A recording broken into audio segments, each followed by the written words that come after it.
Quick question. How was your weekend?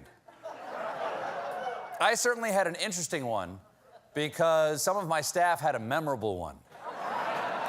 This episode of THR News is brought to you by Netflix's Squid Game for your Emmy consideration.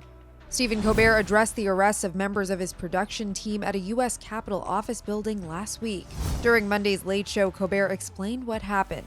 Among those arrested was Robert Smigel, the longtime SNL and late-night writer who's appeared as Triumph the Insult comic dog on the show. They were doing some last-minute puppetry and jokey make-em-ups in a hallway when Triumph and my folks were approached and detained by the Capitol Police, which actually isn't that surprising.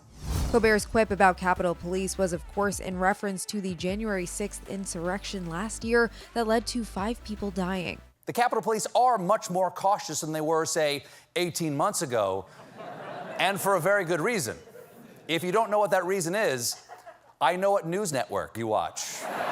He added, the Capitol Police were just doing their job. My staff was just doing their job. Everyone was very professional. Everyone was very calm. My staffers were detained, processed, and released. A very unpleasant experience for my staff. Colbert then referenced Fox News' coverage of the incident, with the cable news network suggesting the Late Show crew had caused an insurrection of their own. First of all, what? Second of all, huh? Third of all, they weren't in the Capitol building.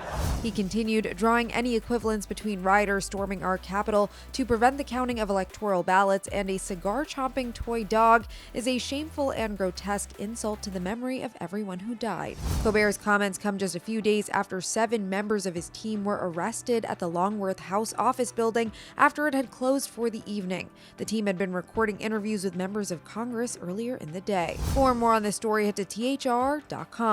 And for the latest entertainment news and updates, keep watching The Hollywood Reporter News.